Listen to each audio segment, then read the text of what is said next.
Hello everybody, it's Rav. I'm having some disconnection issues, so I can't play the game right now. I've DC'd 6 times in an hour. Please fix the game. Now, I thought I'd bring you guys this commentary. I was planning on doing this anyway, but I figured why not do it because I literally cannot even play the game right now, and I'm super frustrated, and I need to blow off some steam, and talking helps me do that. So, right, we're gonna get into it. So you look up here, right? We're making a plan. Making a plan. And I'm usually the plan guy because I have a lot of experience. So we say we're gonna go with the Star Max guy and then the Jug, and try to avoid the operatives cleave. But he was not actually, I don't think, playing left here actually. So it is what it is. There's been a surge of concealment operatives. Anyway, so, this guy asked who are we going first, and because I always give two targets, it's confusing for newer people, but the general idea is to swap when people have defensives up, or if they have guard, which this is not a guard game, and we have a healer and they don't. But yeah, so I had previewed the Star Max guy before the game, and I could see that he was in 327 gear, so he was obviously going to be the easiest target, no augments, no gear, all that. And then after him, just on general knowledge, you go the Jug, because Jugs, once you burn their cooldowns, they go down very fast, as you'll see. And this guy double pops his cooldowns quite a bit this game. And then we swap the Jug and the Sage, because that's just how you do it. You swap two DPS. You don't just like burn one person 24/7.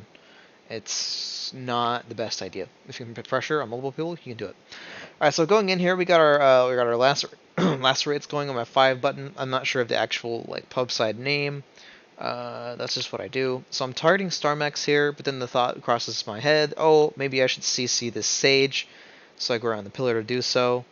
And then I use my opener on Starmax here.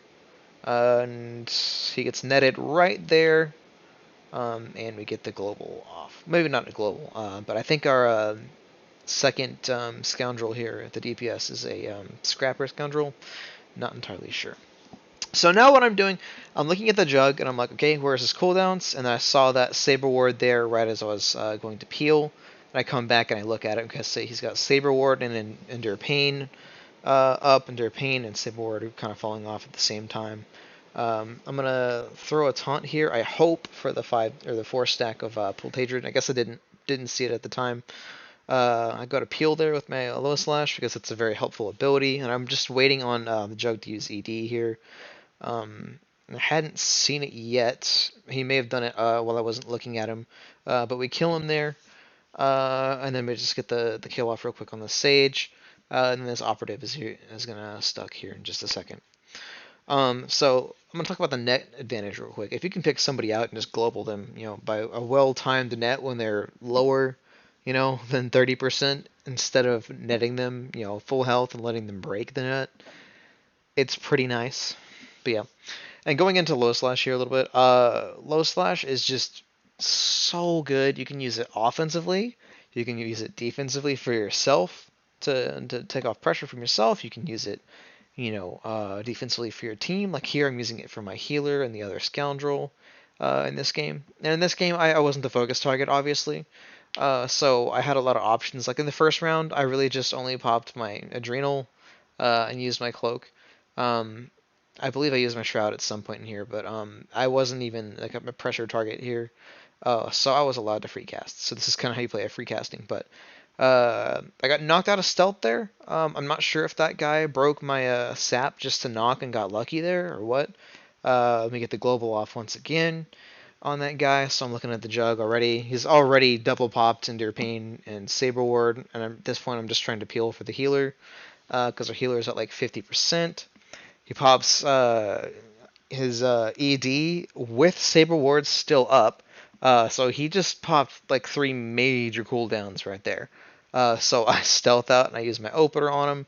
He does either, I think he gets pushed, but it might be a mad dash. Nah, I think it's a push. But he's out of cooldowns. He's got his adrenal up now, but I mean he's essentially out of cooldowns. So I mean I only had to use the one burst opener, to get him down that far. Then here I go to peel for my healer. And I get grenaded. I was trying to hit my shroud here, but I was just a tad too slow. And I guess the Sage dies off screen, from my screen at least, here in just a second when I run over there and see him again. I'm just trying to peel for my team. And then I see the Sage dies. Oh, this guy's the only target. Let me just cloak out and get a burst opener off to get him.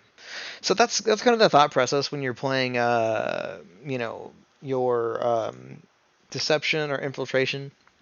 You're just waiting on people to use their DCDs, and then using your cloaks. All right, don't use both cloaks offensively, all the time, because if you're a focus target, you're gonna have to use those cloaks defensively. But what I try to do is use the first cloak offensively, and then if I'm low health or something, or if I need the healer to catch up on heals, I'll use the second cloak defensively. But this is a rare case where I get to use both cloaks offensively here.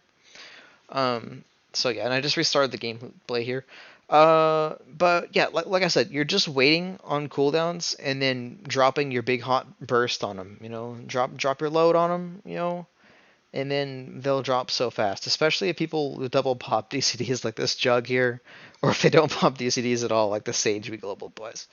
It's nothing against those guys, but you're one of the few specs, if you're playing Deception or Infiltration, that's able to take advantage of other players' errors. Is kind of what it is. When you're playing against good players, I actually really like this spec over Marauder. For sure, I've not been liking playing Marauder recently, and this spec just allows you to take control of other people's errors and force them into errors because you have so much control over the fight. Because you obviously have your low slash, your hard stun. And low slash is on like a 13-second cooldown, right? You can erase somebody from the fight every 13 seconds, as long as they're not white barred. And that's what I usually do with my focus target. But obviously here, because the operative is stealther, I just don't do that because I figure it's not even worth it.